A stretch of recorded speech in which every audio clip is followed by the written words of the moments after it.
안녕하세요. 저는 서울에 사는 30대 여성입니다. 결혼한 지는 이제 3년이 조금 지났네요. 길다면 긴 시간이었고 짧다면 짧은 시간이겠지만 저는 제 결혼 생활이 이렇게 마무리될 거라고는 상상조차 해본 적이 없었기 때문에 굉장히 짧은 시간인 것 같기는 합니다. 물론 힘들 때는 길다고 느껴졌는데 지나고 보니 그런 것 같아요. 오늘 이곳에서 제가 이혼을 하게 된 여러 가지 사건들에 대해 이야기를 하기 위해 사연을 쓰게 되었습니다. 훌훌 털어버리기 위한 것도 있고 속에만 쌓아놓고 있자니 병이 날 것 같아서요. 내가 잘못한 것도 없는데 왜 입을 꾹 닫고 있어야 하나 하는 마음이 들어서 이렇게 이야기하게 되었네요. 남편과 저는 선을 봐서 결혼했습니다. 제 친구들 중에서는 저만 선으로 결혼을 한 사람이었어요. 그게 억울하다 하거나 한 건 아니고 그만큼 제 주변에서는 잘 없는 일이었거든요. 다들 연애 결혼을 했지 말입니다. 시어머니가 저를 무척이나 마음에 들어 하셨어요. 제가 마음에 들었다기보다 저희 집안이 마음에 든 거겠지만요. 저희 집이 조금, 아니, 많이 부자거든요. 대대로 땅이 많은 땅 부잣집이었습니다.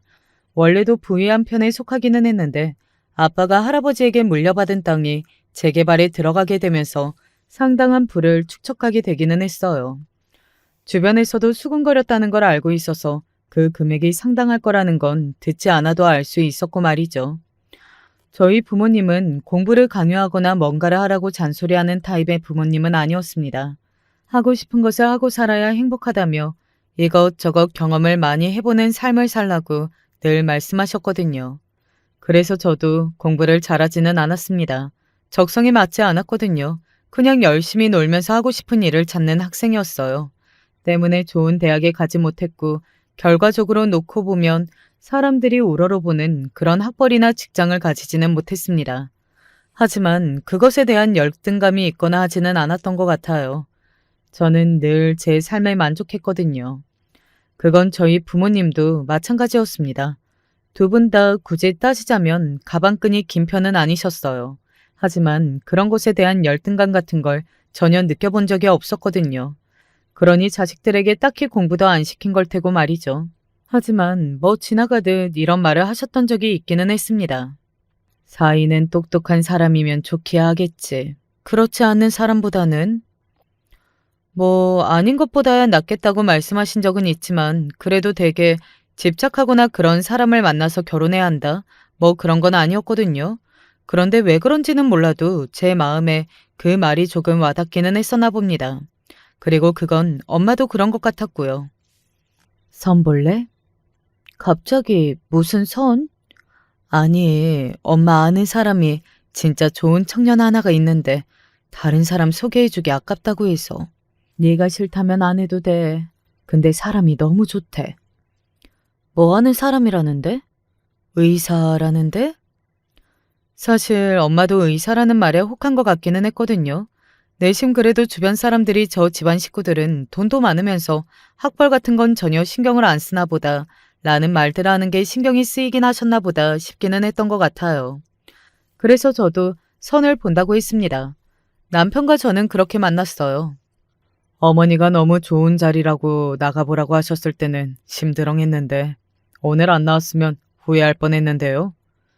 그리고 남편의 첫인상은 무척이나 좋았습니다. 인물도 그랬지만 특히나 목소리가 참 좋은 사람이었어요.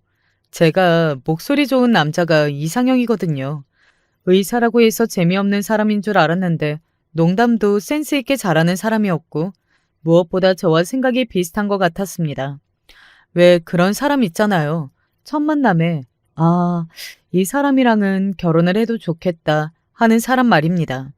남편이 저에게 딱 그랬어요.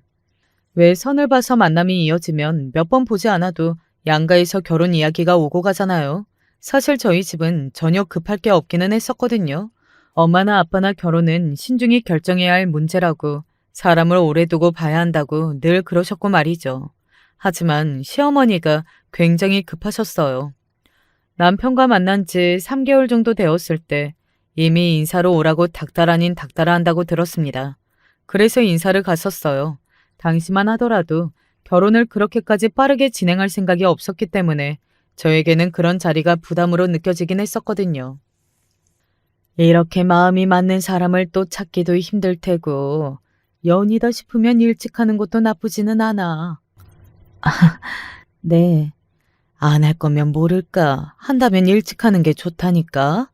나중에 아이 낳을 것도 생각해야 하고 여러모로 그런 게 좋지 않겠니? 나는 너 같은 며느리면 너무너무 좋을 것 같구나. 처음에는 그런 말을 하는 시어머니가 굉장히 부담스러웠지만 몇 번 만나면서 그런 말을 계속해서 듣다 보니 정말로 하려면 일찍 하는 게 좋을 것 같다는 생각이 들더군요. 무엇보다 결혼할 거라면 이 남자와 할 거라는 생각을 하고 있었기에 그런 생각으로 이어진 거겠지만 말입니다. 그렇게 제가 결혼에 대한 긍정적으로 생각을 돌렸을 무렵 남편이 그런 제 마음을 눈치를 챈 건지 아니면 남편 본인도 시어머니의 닥달에 한 건지는 몰라도 청혼을 하더군요. 만난 지 8개월 정도 지났을 때였습니다. 딱히 거절할 이유가 없었어요. 결혼에 대해 긍정적으로 생각하고 있기도 했고 남편도 좋았고요. 그래서 그러자고 했습니다. 지금 와서 돌이켜 생각해보면 결혼이라는 건 정말 중요한 일이니 조금 더 신중하게 생각할 걸 하는 후회는 되지만 아마 다시 돌아간다고 해도 결국에는 남편과 결혼하는 걸 택하긴 했을 것 같아요. 물론 지금 기억을 다 가지고 돌아간다면 아니겠지만요. 결혼을 준비하는 과정은 나름대로 순탄했습니다. 뭐 그거야 저희 쪽에서 시댁에서 원하는 건 다 해줬기 때문에 가능한 평화이긴 했어요. 시어머니는 요구하는 게 정말 많았습니다. 아니, 남들도 보통 이렇게 해? 이건 과한 거 아니야? 뭐, 의사 사위 보려면 열쇠 3개 줘야 한다는 말이 있잖아. 내가 그렇게까지 해서 결혼해야 하는지 잘 모르겠어. 아들 잘 키웠으니 이런 걸로 보상받고 싶으신가 보지. 집이랑 차도 병원 개원도 거기까지 그렇다 치는데 가방이며 옷이며 너무 과해. 그래도 그런 감정 티내지 마. 어차피 할 결혼이면 웃으면서 해주는 게 좋아. 우리가 해줄 능력이 있는데 뭐. 아무리 해줄 능력이 되고 돈이 많다고 해도 그런 식으로 당연한 걸 요구하는 것처럼 굴면 주는 사람 입장에서도 기분이 썩 좋지 않은 거잖아요. 시댁 식구들은 당연한 걸 받아가는 것처럼 그렇거든요.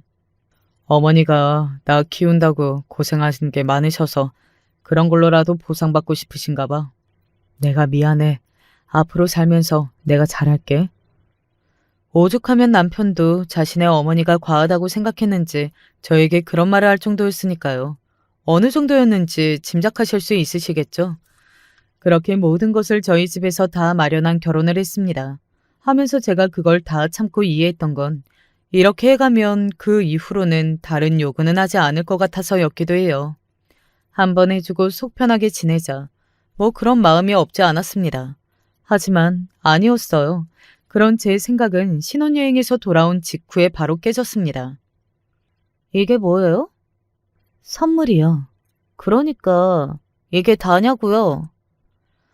신우이가 제 신혼여행 선물을 보고서는 그렇게 묻더군요. 제가 지금 무슨 말을 하나 싶어서 멍하게 신우이를 바라봤습니다. 그도 그럴 것이 신우이는 이미 가방이다 옷이다 수천만 원의 예단을 받아간 상태였거든요. 그 정도 받아갔으면 아무것도 주지 않아도 아무 말을 못하는 게 당연한 건데 선물이 마음에 들지 않는다는 티를 내더라고요. 그거 되게 비싼 화장품이야. 100만 원 넘어. 나도 이 화장품이 어떤 브랜드인지는 알아. 그걸 아는 사람이 그런 말을 해? 싶었습니다. 제가 너무 어이없는 얼굴로 기가 막히다는 듯 신우이를 바라보고 있으니 시어머니가 신우이의 옆구리를 찌르더군요. 신우이는 그제야 제 눈치를 한번 힐끔 보기는 했습니다. 아니, 언니는 부자니까 그냥 아무런 사심 없이 물어본 거였어요. 더 달라는 게 아니라. 그게 네 돈도 아닌데 뭘 그렇게 당연하게 굴어. 오빠는 무슨 말을 그렇게 해? 내가 언제 당연하게 굴었어. 당연하게 굴었잖아요. 라고 말하고 싶은 걸 꾹 참았어요. 결혼하고 1년 정도는 남편이 중간에서 제 편을 많이 들어줬거든요. 뭐 편을 들어줬다기보다는 맞는 말을 한 거지만 어쨌든 그래도 그때는 그래서 조금 버틸 수 있었던 것 같습니다. 그 뒤에는 그러지 않았지만요. 네가 이해해라. 애가 아직 어려서 절이 없어 그런다. 25이 넘는 시누이를 시어머니가 그렇게 감싸줄 때부터 알아봤어야 합니다. 정말 대책 없는 집안이라는 걸 말이죠. 시어머니도 다 똑같은 사람이었고 그런 부모이니 딸이 그렇게 큰 거긴 하겠지만요. 그 이후로도 잔잔하게 제 호의와 제 돈을 당연하게 받는 일들이 많았어요. 하나하나 열거하면 끝도 없을 것 같기는 하지만 지금 생각나는 일들을 몇 가지 이야기해 보겠습니다. 엄마 생신이신데, 언니, 이번에 뭐 할 거예요? 밖에서 다 같이 식사하자고 하시던데요. 선물은 뭐 준비했어요? 용돈 드리려고 하는데. 얼마요? 그런 걸 꼬치꼬치 묻는 것도 불편했지만 그래도 궁금할 수는 있겠다 싶었고 또 시누이도 어머니 생신 선물을 준비하기는 해야 할 테니 어느 정도 선을 맞추려나 싶어서 이야기를 했습니다. 그런데 반응이 정말 예상 외였어요. 안 좋은 쪽으로 말이죠. 그것밖에 안 드린다고요? 언니 돈 많잖아요. 그건 너무 성의 없는 거 아닌가? 시어머니 생신날 용돈으로 500을 드리는 게 적은 건가요? 제가 아무리 집이 부자라고 해도 그 돈이 제 돈도 아니고 저희 부모님 돈이었고 너무 당연하게 많은 액수의 용돈을 며느리에게 바라는 게 일반적으로는 더 이상한 일 아닌가요? 너무나 당연하게 그런 이야기를 하고 있으니 제 상식의 선이 파괴되는 기분마저 들었던 것 같습니다. 저는 충분하다고 생각하는데요. 그때는 이대로 질 수 없다고 생각했던 것 같아요. 기간 쌓인 것들이 조금 있기도 했고 너무 당연하게 요구하는 태도에 짜증이 나기도 했거든요. 시누이는 그런 제 말에 당황한 것 같더라고요. 아니, 물론 큰 금액이지만, 언니는 부자니까. 그 돈은 제 돈도 아니고 저희 부모님 돈이고 설사 제가 돈이 엄청나게 많다고 해도 누군가가 당연하게 그걸 가져갈 권리는 없다고 생각하는데요. 제 말이 틀렸나요? 제 그 말에 시누이는 가만히 저를 바라보다가 이렇게 말했습니다. 굉장히 못마땅한 얼굴을 하고서는 말이죠. 언니, 생각보다 되게 빡빡하네요. 네? 알겠어요. 내가 미안해요. 전혀 미안해 보이지 않는 얼굴로 그렇게 먹고 떨어지라는 듯 사과하는 태도에 기분이 나쁘기는 했지만 그래도 대충 말을 알아들었겠거니 하고 입을 다물었어요. 하지만 시누이는 정신을 차리지 못했습니다. 그건 시어머니도 마찬가지였고 말이죠. 오늘 우리 백화점에 갈 건데 같이 가자.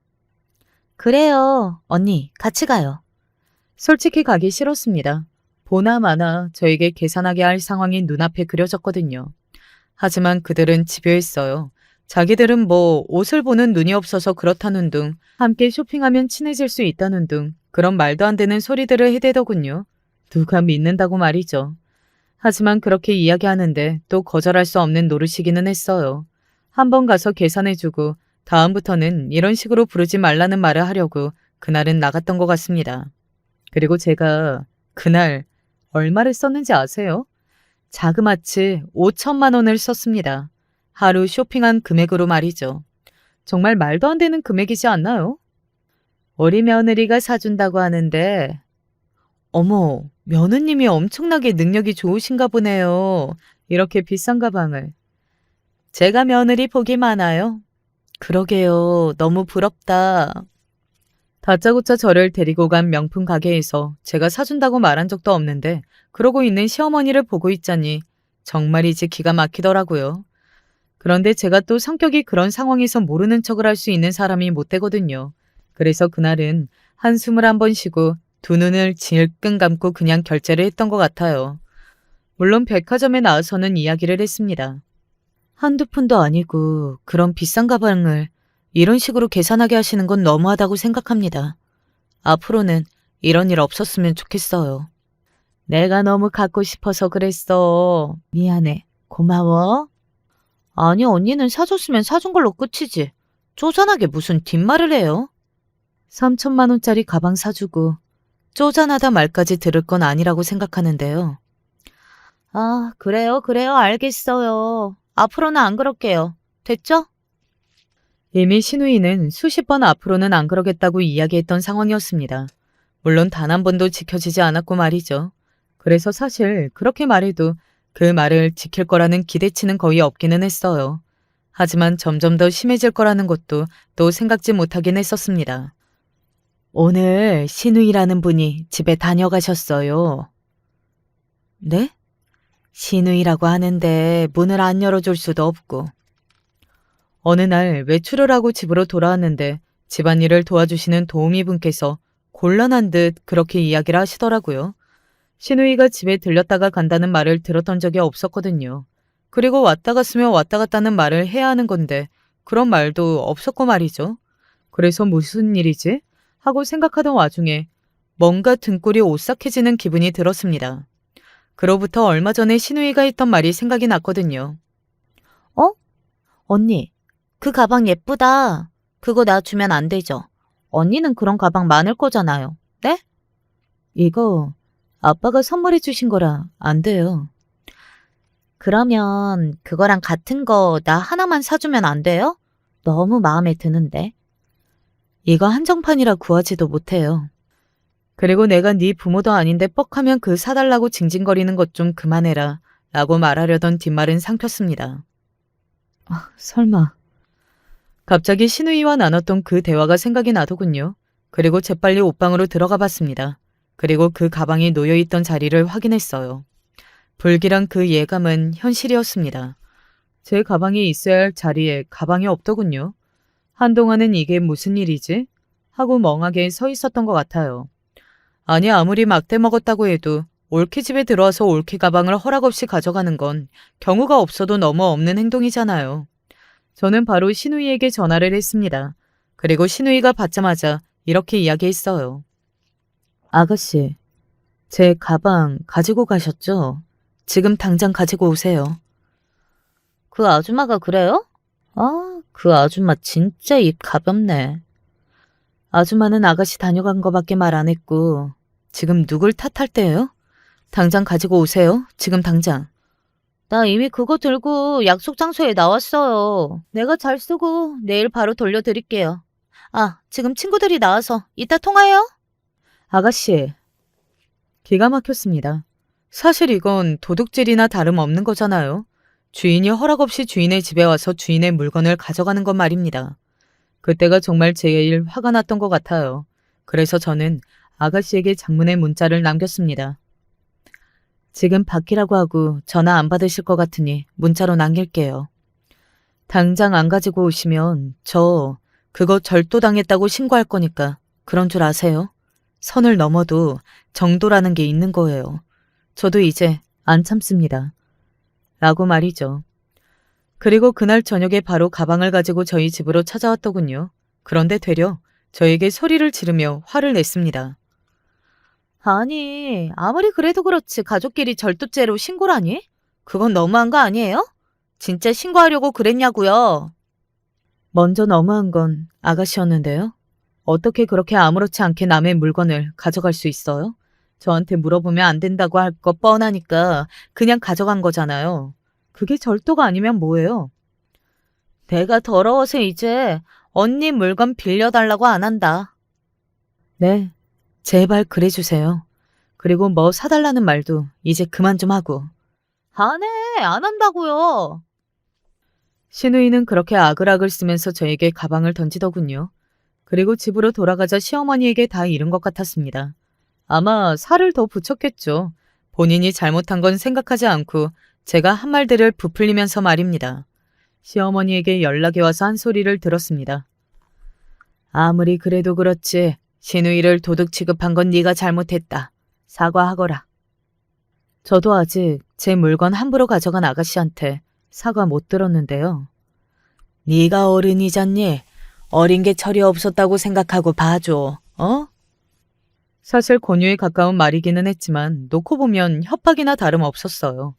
계속해서 저보고 사과하라고 제가 잘못한 거라고 이야기하는데 처음에는 화가 났지만 나중에는 귀찮더라고요. 어차피 아가씨도 다시는 안 그런다고 하고 이렇게까지 했는데 같은 일이 반복이 되지는 않겠지 싶은 마음에 그냥 알겠다고 하고 서로 사과하고 끝내기로 했습니다. 아가씨는 영 못마땅한 표정이기는 했지만 그래도 다시는 이런 일 없겠다. 언니가 기분 나쁠 만했다. 미안하다. 하고 사과했고 저도 순간적으로 너무 화가 나서 말이 심했다, 미안하다 하고 서로 사과를 주고받고 끝냈습니다. 뭐 영원히 보지 않을 사람이면 모를까. 그래도 얼굴 보고 살 사람인데 안 풀고 있을 수만은 없는 일이기도 했고요. 다시 생각하면 그때 끝장을 봤어야 하는데 하는 후회가 되기는 하지만요. 그렇게 얼마간은 서로 조심했던 것 같아요. 그러는 동안 시간이 지났고 남편이 그전과 같지 않았습니다. 제가 불만을 이야기하면 이런 식으로 대답하는 횟수가 늘었거든요. 당신도 정말 까탈스럽다. 그냥 대충 넘어가. 뭘 그렇게 하나하나 다 기분 나빠하고 신경을 쓰는 거야? 그렇게 제가 유난인 사람을 만들더라고요. 또 당시에 결혼하고 3년째 아이가 들어서지 않아서 저는 제 나름대로 미안한 마음 같은 걸 가지고 있었거든요. 임신이 안 되는 게 여자 탓만은 절대 아닌데 제 상황이 되고 보니 그런 마음이 안 생길 수가 없더라고요. 아이가 왜 이렇게 안 들어서는지 모르겠다. 둘 다 문제 없다는데. 언니가 너무 예민해서 그런 거 아니야? 원래 예민한 사람들은 아이가 안 생기기도 한다던데. 제가 뭐가 예민해요? 저한테 뻑 하면 바들거리면서 화내는 것만 봐도 예민한 거 맞잖아요. 그건 아가씨가 까지 말하려다 삼켰습니다. 여기서 더 말해봐요. 저만 속 시끄러워질 거라는 걸 이미 많은 경험으로 알게 되었거든요. 다만 아가씨의 그 뻔뻔한 태도가 너무 기분이 나빴던 것 같아요. 아무튼 그렇게 저만 참는 상황이 몇 번이 더 반복되었습니다. 아마 아가씨는 그러면서 점점 더 저를 우습게 보고 막 해도 된다고 생각한 게 아닐까 싶어요. 제가 그 뒤로는 입을 다무는 일이 많아졌으니까요. 그러던 중 경사가 생겼습니다. 제가 임신을 한 거예요. 사실 저도 시간이 흐를수록 임신이 안 되는 것에 있어서 상당한 스트레스를 받고 있는 상황이기는 했거든요. 혹시나 저한테 문제가 있는 건가 하는 생각도 했었고 말이죠. 그래서 그 소식이 정말 너무나 반가웠습니다. 눈물이 날 정도로 말이죠. 아이고, 경사네 경사야. 내가 아이 안 들어서는 것 때문에 걱정을 얼마나 했는지 모른다 글쎄. 갖고 싶은 거 다 말해라. 이 아빠가 다 사주마. 필요한 거 없어요. 그러면 내가 알아서 사주마. 특히 저희 부모님이 정말 많이 기뻐하셨는데 정말 세상을 다 가진 것처럼 좋아하셔서 제가 오히려 죄송했던 기억이 있어요. 그동안은 걱정하면서도 티를 안 내려고 노력하셨구나 싶어서 말이죠. 혹시나 문제가 있지 않을까 싶어서 걱정했는데 다행이다. 그러게, 언니 그쪽으로 문제가 없나 봐요? 같은 말을 해도 정말 기분 나쁘게 하는 재주가 있는 사람이죠. 물론 시어머니의 그 말도 기분이 나쁘기는 했지만 시누이는 정말 한 대 때리고 싶을 정도였던 것 같아요. 그리고 그 다음 말도 가관이었습니다. 애도 가졌는데 친정에서는 뭐 안 해준대요? 부잣집들 보니까 자식이 임신을 하면 집이다 건물이다 차다 뭐 그런 걸 선물해주고 그러던데. 제가 주지 말라고 했어요. 어머, 왜요? 그 말에 시누이가 발끈해서는 소리를 지르더라고요. 지가 왜 소리를 지르냐고요, 글쎄. 그게 아가씨가 버럭할 일이에요? 아니, 나는 이해가 안 되니까 그렇죠. 준다는데. 부족한 거 없고 이미 많이 받기도 해서 주지 말라고 했어요. 아니, 저는 아직도 이해가 잘 되지 않는 게 왜 우리 엄마 아빠 돈으로 지가 화를 내고 지가 짜증을 내고 받으라 마라 지랄을 하는 거냐고요. 마치 자기 돈인 것처럼 말이죠. 뭐 제 카드를 자기 돈 쓰듯 해댔던 거 보면 자기 돈이라고 생각했을지도 모를 일이기는 하네요. 그러던 중 사건이 터졌습니다. 이게 뭐야? 그래도 아무것도 안 해주고 가면 내가 섭섭할 것 같아서 하나 샀다. 아, 나 괜찮다니까. 타고 다닐 곳도 없는데. 그래도 받아. 잠깐 코앞에 가더라도 좋은 차 타고 다니는 게 아빠가 마음이 놓일 것 같아서 그래. 아빠가 저와는 상의도 없이 임신 축하 선물을 보낸 겁니다. 차였어요. 굉장히 비싼 외제차였습니다. 원래 운전을 잘하지 않은 편이어서 원래 있던 차도 먼지만 쌓여가고 있었거든요. 그래서 낭비다 싶기는 했지만 그래도 아빠 마음이 그게 아니니까 더 이상 별말을 하지는 않았어요. 그리고 그 사실을 남편에게 이야기했습니다. 뭐 당신 안 끌고 다니기는 하지만 그래도 장인어른 마음인데 기분 좋게 받아. 아니 필요 없다니까. 아, 아빠도 참. 손주 생기시는 게 너무 좋으신가 보지. 원래 타던 건 어쩌기로 했어? 그거 동생이 달라고 해서 주려고. 그래? 동생이 원래 면허가 없었는데 딴 지 얼마 되지 않았거든요. 그래서 새 차를 사기에는 부담스럽고 중고차도 함부로 사기 부담스럽고 하다는 말을 저에게 했던 적이 있었습니다. 마침 그게 생각이 나서 동생에게 제 차를 가지고 가라고 이야기했었어요. 그리고 어차피 원래 있던 제 차도 아빠가 사준 거였기 때문에 별 생각이 더더욱 없었고 말이죠. 그래도 한마디 상의도 없이 그 비싼 차를. 그것도 아빠가 사주신 건데 뭐. 남편이 그 문제로 떨떠름한 반응을 보일 때 왜 그러는 건지 이해가 되지 않기는 했던 것 같아요. 어차피 제가 가지고 있던 차도 지금 남편이 몰고 있던 차도 다 아빠가 해주신 거였거든요. 지금에 와서 돌이켜 생각해보면 그 집 식구들은 정말이지 욕심이 많았던 것 같기는 해요. 그렇게 받아놓고 제가 뭐 하나 줬다는 말에 아까워한다거나 자기 것도 아니면서 감나라 배나라 했던 거 보면 말이죠. 그렇게 얼마간의 시간이 흘렀습니다. 한동안은 새 차를 그냥 타지 않고 주차장에 세워놨었거든요. 그런데 그날 정말 오랜만에 운전을 하고 나갈 일이 생겨서 차 키를 찾았는데 없는 겁니다. 정말 아무리 찾아도 없었어요. 혹시 저 여기 둔 차키 보셨어요? 그래서 집에서 일을 도와주시는 도우미 분께 그렇게 여쭤봤는데 도우미 분이 갸웃거리더니 모르겠다고 하는 겁니다. 그 사이에 집에 다른 사람이 온 적도 없었다면서요. 그런데 저는 분명히 거기에 뒀거든요. 그래서 남편에게 전화를 했는데 받지 않아서 톡을 남겼어요. 그런데 일하는 중이라고 나중에 이야기하자고 하더군요. 모른다도 아니고 나중에 이야기하자? 어딘가 쎄한 기분이 들었습니다. 아니 그렇잖아요. 본 적이 없으면 모른다고 해야지. 왜 나중에 이야기하자고 하냐고요. 어딘가 불길한 예감이 확 들어서 그대로 주차장으로 내려갔습니다. 저희 아파트는 지정된 자리가 있었거든요. 저희는 2대의 차를 둘 수 있는 지정석이 있었어요. 그런데 없는 겁니다. 2대 다 없었어요. 뭐 남편의 차야 남편 본인이 출근할 때 몰고 갔을 테니 그러려니 하는데 제 차도 없었습니다. 직감적으로 알 수 있었어요. 그 차가 어디로 갔는지 말이죠. 그리고 저는 그 직감이 향하는 곳으로 바로 전화를 걸었습니다. 그리고는 다짜고짜 이렇게 이야기했어요. 아가씨가 제 차 몰고 있죠? 라고 말이죠. 네, 제가 의심한 사람은 바로 아가씨였습니다. 저희 친정아버지에게 뭘 받아내라 닥달하던 사람이 어느 순간 조용해진 것도 주기적으로 쇼핑을 하러 가자 어쩌자 하면서 연락하던 걸 안 하는 것도 퍼즐이 모두 다 맞춰지는 순간이었던 것 같아요. 제 말을 듣고서는 한동안 말이 없던 신우이가 이렇게 말을 하더군요. 아니, 언니가 안 탄다고 해서. 내가 안 타면 그게 아가씨가 가져도 된다는 뜻이에요? 가지긴 누가 가져? 그냥 서 있기만 한 차 내가 잠시 빌린 거지. 새 차를요? 새 차고 나발이고 거기 가만히 서 있는 것보단 낫잖아요. 누가 그래요? 누가 낫다고 그러느냐고요? 주인은 난데. 그리고 저번에 내가 분명히 이야기했죠. 그거 도둑질이라고. 한 번만 더 이런 일 생기면 절대 가만히 안 있을 거라고. 제가 소리를 버럭 지르니 한동안 말이 없다가 되려 적반하장으로 나오더군요. 가만히 노는 차 누가 모는 게 어때서 그래요? 그게 그렇게 아까워요? 같은 가족끼리 언니 진짜 쪼잔하다. 쪼잔이요? 아가씨가 그동안 나한테 받아간 거 생각하고 하는 말이에요? 그리고 돈이 아무리 많아서 썩어 넘친다고 해도 아가씨처럼 당연한 걸 가져가고 요구하는 사람한테는 한 푼도 아까운 거 몰라요? 뭐라고요? 아, 진짜 더럽고 치사해서.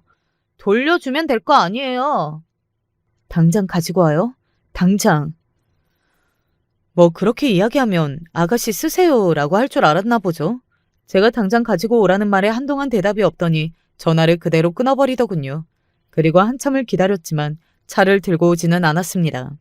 그리고 남편이 일찍 퇴근을 해 집으로 왔어요. 뭘 그걸 그렇게 바로 가지고 오라고 해. 당신이 가져다 줬지? 제 말에 남편이 아무런 대답이 없더군요. 집에 들어온 사람이 없었는데 차키가 없어져서 신우이의 손에 있는 거면 남편밖에 범인이 없기는 했으니까요. 당신이 하도 안 무는 것 같길래 좀 달라고 했어.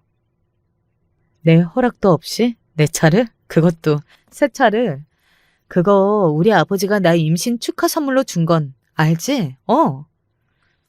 같은 가족인데 네 거 내 거가 어디 있어? 웃기시네. 내 것만 네 거겠지. 당장 가지고 오라고 해. 마음을 좀 곱게 써. 뱃속에 아기도 있는데. 그 순간 정말 열받아서 뒷목이 당긴다는 말은 이럴 때 쓰는 거구나 싶은 심정이더군요. 마음을 곱게 쓰라고요? 제가 정색을 했습니다. 아마 남편도 제가 그렇게까지 정색을 하는 건 처음 보는 거였을 거예요. 뭐라고? 마음을 곱게 쓰라고? 너 말 다 했어? 아니, 내 말은 그게 아니고 쓸데없는 일이 너무 열내지 말라는 말이었어. 쓸데없는지 있는지는 내가 판단할 일이고 당장 아가씨한테 전화해. 차 가지고 오라고 지금. 나 화나서 무슨 짓 할지 모르겠으니까. 남편은 그 말에 조용히 신우이에게 전화를 했습니다. 그 전까지만 하더라도 그래도 남편은 조금 다르다고 생각하고 나름대로 의지하면서 살았는데 그 순간 깨달았던 것 같아요. 그냥 남편도 어쩔 수 없는 그 집 식구라는 사실을 말입니다. 지금 차 끌고 지방에 가 있어서 못 가지고 온대. 내일이나 모레 가져다 주겠대. 제가 봤을 때 그것도 거짓말인 게 분명했어요. 하지만 제가 확인할 방법이 없잖아요. 정말 지방인지 아닌지 말입니다. 그리고 그날은 스트레스로 정말 뒷목이 당겼거든요. 그래서 더 이상 열을 내고 싶지도 않았어요. 그래서 그렇게 그날은 넘어갔습니다. 하지만 이틀이 지나고 사흘이 지나도 신우이는 차를 가져다 놓지 않았어요. 알 수 있었습니다. 이대로 뭉개고 있다가 결국에는 안 가져오고 자기 것처럼 몰고 다닐 거라는 것을 말이죠. 보나마나 뻔했어요. 그간 제 물건들이나 제가 선물해 준 것들을 가지고 나가서 지인들에게 자랑하는 게 인생의 큰 낙인 것 같았는데 도로 가지고 올 수 없었겠죠. 하지만 이번에는 제가 그냥 넘어갈 생각이 정말이지 하나도 없었습니다. 저는 그대로 시댁을 찾아갔어요. 일부러 신우이가 있을 것 같은 시간에 말입니다. 어머, 왔니? 왜 연락도 없이. 시어머니가 당황한 게 보였어요. 이야기를 다 전해 들었으니 그런 반응이었겠죠. 그리고 신우이가 말을 전하지 않을 사람도 아니었고 말입니다. 아가씨는요? 방에. 제가 신우이가 어디 있냐고 물으니 말을 더듬으며 방에 있다고 하더군요. 저는 그대로 신우이의 방으로 향했습니다. 그리고 노크도 없이 신우이의 방문을 벌컥 열었습니다. 놀란 신우이가 저에게 버럭 소리를 지르더군요. 진짜 엄청난 사람이기는 해요. 왜 노크도 없이 문을 열고 그래요? 놀랐잖아요. 제가 차 없어졌을 때 놀란 것만 하려고요. 제 그 말에 신우이는 아무 말도 하지 않고 입을 앙다물고는 저를 노려보더군요. 진짜 한 대 치고 싶다는 말은 이럴 때 쓰는 거구나 하는 감정을 느꼈던 것 같아요. 차키 주세요. 저를 노려보는 신우이를 향해 손을 내밀었습니다. 신우이는 그런 제 말에도 아무런 액션을 취하지 않고 그저 저를 가만히 노려보기만 했어요. 차키 달라고요. 줄 생각이 전혀 없어 보이는 신우이를 향해 한 번 더 똑바로 이야기했어요. 신우이는 그제서야 입을 열더군요. 물론 차키를 돌려줄 생각은 여전히 없어 보였습니다. 좀 내가 끌고 다닐게요. 그 차 정도는 그냥 줄 수 있잖아요. 어이가 없었습니다. 물론 그대로 가져가서 안 돌려주려고 한다는 건 짐작은 하고 있기는 했지만 그걸 현실로 확인을 하니 말이죠. 아가씨랑 더 이상 입씨름하기도 싫고 이제는 뭐가 잘못됐다고 말해주기도 지치니까 빨리 내놔요. 그리고 앞으로 나는 아가씨한테 단 한 푼도 안 쓸 거예요. 뭐라고요? 언니 지금 말 다 했어요? 신우이는 아마 제가 이제는 더 이상 자신에게 돈을 쓰지 않겠다는 말에 욱한 것 같았습니다. 그게 뭐가 그렇게 화낼 말이라고 필요 이상으로 버럭한 걸 보면 말이죠. 내놓으라고요. 못 줘요. 나 할 거예요, 그 차. 안 주면 신고할 거예요. 이미 도둑년 취급했잖아. 이미 당한 도둑년 취급인데 뭐 상관없어요. 아마도 신우이는 제가 정말로 경찰에는 신고하지 않을 걸로 생각해서 한 말일 겁니다. 그리고 제가 이제는 더 이상 자신에게 돈을 쓰지 않겠다고 하니 욱해서 더더욱 주지 않겠다고 우긴 걸 테고 말이죠. 하지만 저는 그 순간 생각했어요. 이제 더 이상 이 집안 사람들과는 가족일 수가 없겠구나. 나를 이렇게나 돈으로밖에 보이지 않는 사람들과 내가 어떻게 가족으로 지낼 수 있을까? 지금도 이 정도인데 내가 나이가 들면 더 하겠지라는 생각 말입니다. 생각이 거기까지 이르자 갑자기 눈앞이 깜깜해지고 아찔해지더군요. 그리고 하루빨리 이 결혼을 정리해야겠다는 생각이 들었습니다. 그 말 후회 안 하죠? 제가 담담한 말투로 물었어요. 신우이는 움찔하더군요. 하지만 자존심 때문인지 제가 무슨 다른 짓을 할 거라고 생각하지 못했던 건지 일부러 어깨를 더 펴고서는 이렇게 말했습니다. 후회는 무슨? 안 해요. 그래요. 알겠어요. 그리고는 돌아서서 신우이의 방을 나왔습니다. 그 앞에서 저희의 대화를 다 듣고 있던 시어머니가 한마디 보태더군요. 너도 참 돈도 많은 애가 차 한 대 가지고 뭐 이렇게 나를 세우고 소란을 피우니? 뱃속에 아이도 있는데 좋게 좋게 넘어가자. 어? 그리고 가족이잖니. 쟤도 아직 어려서 철이 덜 들었고 그냥 이만하면 넘어가자. 어? 뻔뻔한 얼굴로 그렇게 말하는 시어머니에게 이렇게 물었습니다. 어머니도 아가씨 잘못을 아가씨한테 제대로 알리고 교육하실 생각이 없는 거죠? 아니, 애가 아직 어려서. 전에도 이야기했지만 25이 넘었는데 뭐가 어려요? 저는 이제 결심했으니까 그런 줄 아시고 저한테 돈도 많으면서 뭐 그딴 소리는 그만하세요. 저는 충분히 참을 만큼 참았다고 생각하니까. 그렇게 말하고서는 돌아서서 그대로 그 집을 나왔습니다. 속이 후련하더군요. 그동안 속이 많이 썩었었는데 다 정리할 걸 생각하니 정말 후련한 마음이 들었습니다. 그리고 저는 그대로 친정으로 갔어요. 너 안색이 왜 이러냐? 저는 속이 시원하다고 생각을 하면서 집으로 향했는데 그래도 저도 모르게 눈물이 나왔던 모양이에요. 지금 와서 돌이켜 생각해보면 그동안 쌓인 게 많아서 그랬던 것 같다는 생각이 듭니다.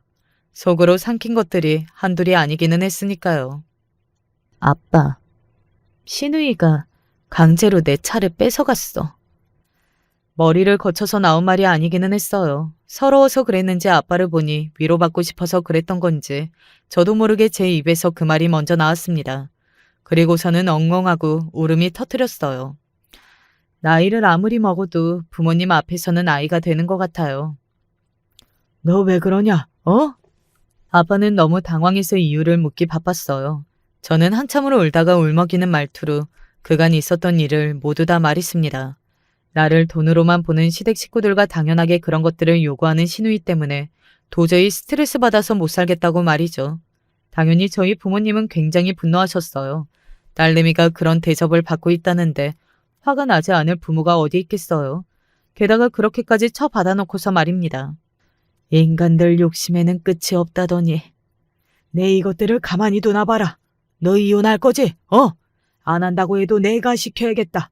그 집안 며느리로 있는 꼴 나는 못 본다. 아빠의 말에 저는 고개만 끄덕였습니다. 저도 이혼할 생각으로 아빠에게 다 털어놓은 거였으니까요. 그런 제 대답에 아빠는 고개를 끄덕였고 뭔가 결심한 얼굴이었어요.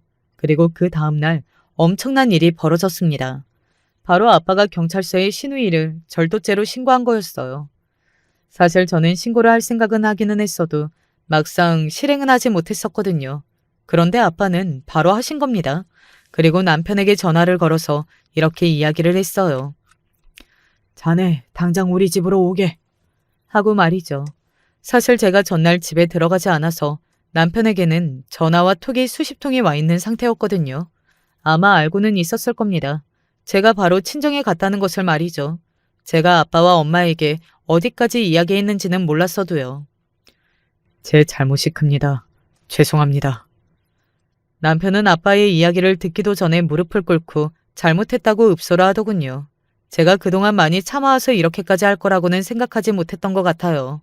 그리고 이제 임신도 했으니 완전히 자기 사람이라고 생각했을 테고요. 나는 더 이상 우리 딸이 그 집구석에서 마음고생하는 거 못 보겠네. 우리가 줬던 거 다 내려놓고 조용히 합의 이혼해. 뭐 소송까지 가겠다면 어쩔 수 없지만. 만약에 소송까지 간다고 하더라도 남편이 저를 이길 가능성은 지극히 낮았습니다. 그동안 시누이와 시어머니가 지속해 저에게 금전을 요구하는 내용의 문자들이 차고 넘쳤던 데다가 저희 집에 들어와 제 가방을 가져가고 급기야 제 차를 직접 넘긴 것도 남편 본인이었으니 말이죠. 네?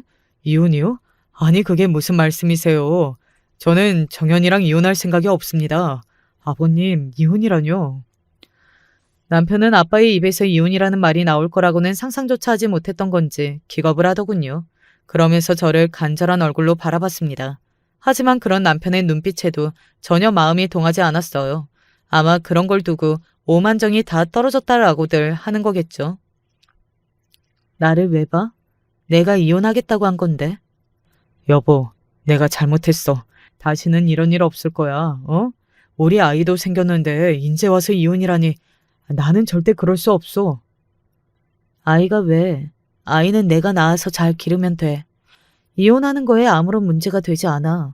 내가 이혼하고 아이 혼자 키우는 거? 무섭거나 두려워할 사람이야? 어? 애 딸린 이혼녀가 되는 것보다 그 집구석 며느리로 사는 게 100배, 1000배는 더 두렵고 싫다고. 남편은 덥석 제 손을 잡더군요. 내가 우리 집이랑 영 끊으라면 끊을게. 어? 우리 사이는 문제 없었잖아, 자기야. 문제 없는 거 좋아하시네. 내 차를 네 동생한테 줘놓고 당당하게 그게 왜? 라고 나온 네 태도 보고 내가 오만정이 다 떨어졌어. 나는 마음 되돌릴 생각 없으니까 그런 줄 알아. 당신 얼굴 보는 것만으로도 이미 스트레스야. 그렇게 말하고서는 제 방으로 들어갔습니다. 남편이 뒤따라오려는 것 같았지만 아빠에 의해 저지된 것 같았어요. 그리고 저는 방에 누워있다가 잠이 들었습니다. 그러다 밖이 시끌시끌한 것 같아서 잠에서 깼어요. 휴대폰을 확인하니 시누이와 시어머니에게 전화가 수십 통이 와 있었고 한 3시간쯤 지나 있더군요. 그리고 밖에서 들려오는 그 소란의 주인공이 누구인지 알 것 같았습니다. 사돈, 일단 진정하시고, 진정하게 생겼어요? 사람이 욕심이 끝이 없어도 정도가 있지. 그만큼 받아간 걸로도 만족이 안 돼서 우리 딸을 그렇게 괴롭혀요. 나는 그런 사람들이랑 계속 사돈으로 지낼 생각 없습니다. 더 이상 우리 딸 마음고생하는 것도 못 보고. 사돈, 너무하니? 죄송합니다. 제가 철이 덜 들어서 정말 죄송합니다. 차는 여기 다시 들고 왔어요. 그리고 그 예상이 맞았습니다. 그 소란의 주인공은 역시나 시어머니와 시누이더군요. 그들은 엄마와 아빠 앞에 앉아서 빌다시피 쭈그리고 있었어요. 그 모습을 보는데 어이가 없어서 웃음이 다 나오더라고요. 어머, 아가. 그리고 시어머니가 저를 발견한 듯 반갑게 소리를 질렀습니다. 반가워한 게 너무나 웃겼어요. 저는 봐줄 생각이 없었는데 말이죠. 언니, 그리고 시누이마저 그렇게 나오는 것을 보고서는 저 사람들에게는 정말 양심이라는 게 요만큼도 없구나 하는 어떤 확신이 들었던 것 같습니다. 그렇지 않고서야 제가 지들 편이 되어줄 거라는 생각을 할 수 없었을 테니까요.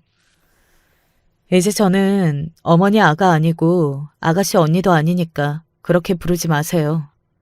내가 잘못했다. 교육 제대로 시키마. 갑자기 이러는 게 어디 있니? 갑자기라고요? 저는 그간 분명히 경고도 했고 하지 말라고도 했어요. 그 말을 귓등으로도 안 들은 건 어머니와 아가씨고요. 언니, 제가 진짜 잘못했어요. 여기 차도 가지고 왔어요. 그러니까 화 풀어요. 다시는 언니 물건에 함부로 손 안 댈게요. 그리고 뭐 사달라고 말도 안 할게요. 네? 그래, 얘도 이번에 확실히 배웠을 거다. 응? 네가 화 풀어. 저는 읍소라하는 두 사람을 향해 이렇게 말했습니다.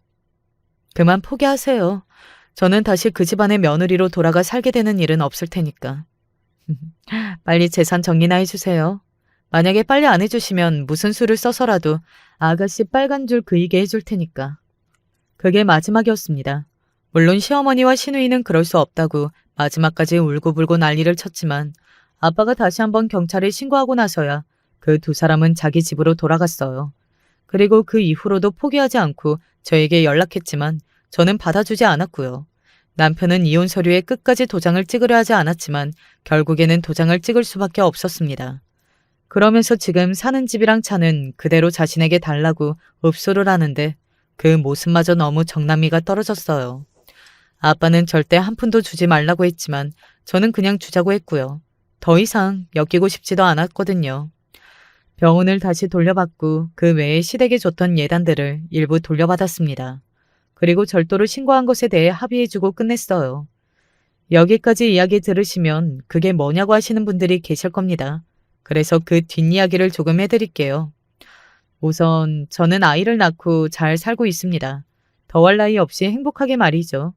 그동안에 남편은 병원을 차렸다가 한번 망해서 저에게 받아갔던 그 집을 그대로 날렸다고 들었어요. 요즘은 병원도 참 많아서 경쟁이 엄청난 것 같더라고요. 그리고 신우이는 저로 인해 높아진 그 눈을 어쩌지 못했던 건지 사채하기 위해 사채까지 썼다가 집안이 한번 뒤집혀졌다고 들었습니다. 듣기로는 시아버지 퇴직금을 날려먹었다고 하더군요. 그 이야기를 듣는데 제가 그때라도 그 집안에서 탈출한 게 천만다행이라는 생각이 들더라고요. 고쳐질 사람들이 절대 아니었다는 걸 다시 한번 확인하기도 했고 말이죠. 제 이야기는 여기까지입니다. 아마 제 전 시댁의 악몽은 이제 시작일 거라는 생각이 들어요. 그들은 끝까지 정신을 차리지 못할 테니까요. 저는 이제 그만 이야기를 줄일게요. 마지막까지 함께 들어주셔서 감사합니다. 늘 건강하고 행복하세요. 안녕하세요. 어디다가 얘기할 것도 없고 최근 우울증도 심해져. 이러다 극단적인 생각까지 할까봐 동아줄이라도 붙잡는 심정으로 여기에 사연을 보냅니다. 저는 경기도 남양주에 살고 있고 37세 김소연이라고 하고요. 현재 외주게임 회사 작가로 일하고 있습니다. 남편도 같은 회사에서 같은 일을 하고 있는 사람이고요. 남편과 결혼한 지는 5년 정도 되었어요. 저희 남편은 일단 정말 괜찮은 사람이에요.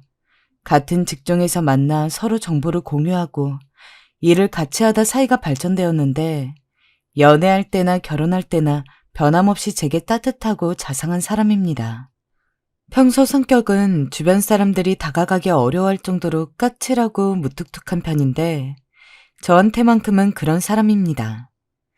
그래서 제가 연애할 때도 지금도 남편을 많이 의지하고 남편에게 많이 기대고 있습니다. 저는 원래 결혼 전에도 우울증이 있었습니다. 어렸을 때 소심한 성격 탓에 하고 싶은 말을 제대로 하지 못하고 아이들 사이에서도 자주 왕따를 당하고 하다 보니 자존감이 낮아졌더라고요. 어른이 되어 사회생활을 시작해서도 지나친 직장 사람들의 눈치를 보고 동료가 제게 업무를 떠맡겨도 가만히 받고만 있고 그러다 보니 속으로 화가 나고 우울감이 생기더라고요. 그러던 어느 날 업무를 하다가 가슴이 꽉 짓눌린 것 같은 답답한 증상이 생겨 동네 내과를 찾아갔더니 저보고 한번 정신과를 방문해보라고 권하더라고요. 그래서 정신과에 갔더니 조금 더 상담을 해봐야 할 것 같지만 지금으로선 우울증과 불안장애가 있는 것 같다며 약을 처방해 주셨어요. 우울증이요? 검사 결과 우울 수치가 조금 높게 나오셨어요. 아무래도 상담이 계속 필요할 듯해요. 다음 주 예약 언제로 잡아드릴까요? 처음으로 정신과에 가서 이런저런 얘기를 다 한 것 같습니다. 유년 시절부터 지금까지 살아온 얘기. 하다 보니 제가 왜 이런 사람이 됐는지 조금은 알 것 같더라고요. 그 뒤로부터 저는 계속 하루에 꼬박꼬박 적지 않은 양의 약들을 먹기 시작했고 조금씩 불안이나 가슴 통증이 개선되는 듯 보였어요. 하지만 어렸을 때처럼 직장에서 또 한 번 안 좋은 일을 겪었습니다.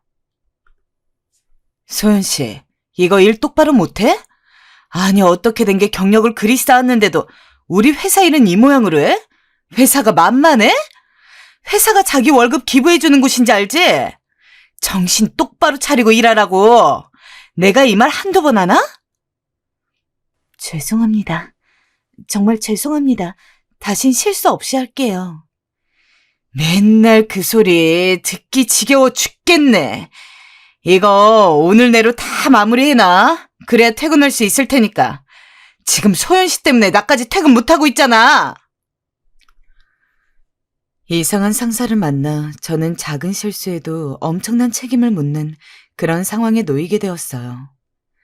그리고 이는 너무 심각한 스트레스로 이어져 공황이 생겨버렸어요.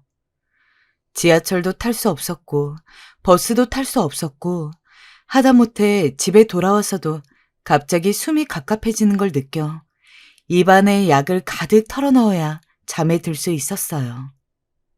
그때 만난 사람이 저의 남편이었어요. 어쩔 수 없이 돈은 벌어야 해서 외주로 일을 하고 있는데 남편이 제가 쓰는 작업물들을 항상 너무 좋게 봐주더라고요. 소연 씨, 이 대사 참 좋다. 캐릭터 설정도 잘 잡았네요. 우리 유저들이 좋아하겠는데? 정말요? 저 그냥 기 살려주려고 하신 말이죠. 아니에요. 정말로 소연 씨 덕분에 우리 실적이 많이 올랐어요. 이번 달 소연 씨가 실적으로 1등인데 자신감 조금만 더 가져봐요. 정말 고생 많았어요. 남편은 제게 칭찬도 많이 해주었고 고생했단 말도 해주었어요. 그리고 제가 우울증과 공황 증세가 있다는 걸 털어놓았을 때 글 쓸 때 무리하지 말라면서 저를 많이 편안하게 만들어줬어요. 처음엔 동료이고 같은 일을 하다 보니 동병상련의 심정으로 배려를 해주나 보다 생각했는데 남편은 좀 더 적극적으로 제게 다가왔어요. 그렇게 저희는 연애를 시작했고 결혼까지 약속하게 되었습니다. 처음 신혼은 너무나 달콤했어요. 하지만 문제는 남편의 시댁이었어요. 시어머니는 막말을 잘하시는 분이었어요. 다른 사람이 이 말에 대해 어떻게 들을진 생각하지 않고 그저 자기가 말하고 싶은 대로 하시는 분이셨어요. 제가 시집와서 가장 많이 들었던 말은 감이라는 단어였어요. 제가 조금이라도 어머님 의견에 반대하면 네가 뭐라고 나서냐는 식으로 말씀하셨고 직접적으로 그 단어를 쓰시기도 했어요. 한 번은 어버이날이었어요. 저기 여보, 나 몸이 안 좋아서 당신만 갔다 오면 안 될까? 당신 몸이 안 좋아? 그럼 갔다 올 테니 몸 좀 잘 살피고 있어. 그런데 불현듯 시댁에서 전화가 한 통 왔습니다. 너 결혼한 지 얼마나 되었다고 시댁에 안 들릴 생각을 하니? 꾀병 부리는 거 내가 모를 줄 아니? 어쩜 벌써부터 그런 안일한 생각을 하고 있는 게야? 그때 전 정말로 몸이 아픈 상태였습니다. 그래서 온몸이 피로했고 목도 잔뜩 쉬어있는 상태였죠.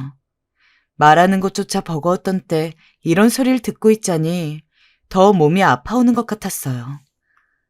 어머니, 약봉지라도 보여드릴까요? 저 병원 갔다 와서 지금 누워있어요. 꾀병 부리는 거 아니에요. 참나 기가 막혀서 원. 그래, 약봉지 어디 사진 찍어 보내봐라. 제가 그렇게 약봉지를 찍어 보내자 어머니는 그제야 아무 말이 없더라고요. 최소한 저한테 사과는 해주실 줄 알았는데 말이죠. 남편은 저 대신 그런 시댁에 대항하듯 나서주긴 하였지만 전 남편과 이혼하라는 말이 무서워 남편 몰래 시어머니가 오라 하면 오고 가라면 갔어요. 시어머니가 절 부르시는 건 대개 일을 시키기 위해서였지만 군말 없이 그걸 다 했어요. 저한텐 남편이 세상 전부였고 이 가정이 너무 소중했으니까요. 하지만 제가 어리숙했던 건지 결혼이라는 게 그저 두 사람이 서로를 진심으로 사랑하고 예뻐하면 다 좋게 해결될 거라 생각했는데 아니더라고요. 한번 시댁이라는 문제에 발동이 걸리니까 결혼 생활 자체도 불행하게 느껴졌어요. 얘야, 너 청소 꼼꼼히 안 하니? 아니, 냉장고에 뭔 먼지가 이리 잔뜩 껴있는 거야? 이 유통기한 지난 음식들은 다 먹어. 어머님, 제가 요즘 바빠서 신경 쓰지 못했어요. 저희가 분리수거하는 날이 이번 주 금요일이어서 그날 버리고 처리할 예정이었어요. 아니, 쓰레기 처리하는데 무슨 날이 필요하니? 당장 이거 버리고 깨끗하게 정리해라. 아니, 오랜만에 들렸건만 어째 집꼬라지가. 아이고, 알만하구나, 알만해. 너 우리 제식이 밥은 잘해 먹이는 거니? 청소가 이 모양인데 밥은 어련히 잘 차렸을까? 사다 먹는 음식 우리 제식이는 아주 안 좋아하는데 여기 보니 포장지가 가득하네. 내가 말한 건 대체 뭘로 듣는 거니? 꼬박꼬박 음식은 그때 지은 따뜻한 밥으로 웬만하면 냉장고에 찬밥 쌓아두지 말고 하라고 그리 말했거늘. 넌 도대체 생각이 있는 게야 없는 게야? 이건 시부모가 아니라 거의 감시자였죠. 제가 한마디 답변하려 하면 그걸 막고선 꿋꿋이 자기 말을 다 해야 직성이 풀리셨기에 말할 기회조차 주지 않으시더라고요. 어머님, 저희도 같이 일을 하는 입장. 아, 네 말은 듣고 싶지 않다. 그놈의 맨날 변명, 핑계, 듣기도 싫어. 내가 말했잖니. 내 아들은 따뜻한 밥 좋아하고 집에서 차려주는 밥 좋아한다고. 걘 어렸을 때부터 그래서 군것질도 안 했던 애야. 근데 그런 애가 너랑 살면서 매일 밖에서 밥을 먹고 오는데 퍽이나 일이 잘 되겠다, 어? 아무래도 요즘 스트레스 많아 머리도 빠지는 것 같던데 그러면 네가 알아서 째깍째깍 눈치 있게 움직여야지. 남편 뒷바라지는 제대로 못해줄 망정 음식을 사 먹고 댕겨? 어머님, 저는 일 안 하나요?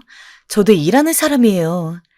밥 같은 경우는 시간이 되면 차려 먹겠지만 요즘은 워낙에 둘 다 바쁘다 보니 밥 차릴 시간이 없었던 거예요. 차려 먹는 밥보다 사다 먹는 게 더 저렴하기도 하고요.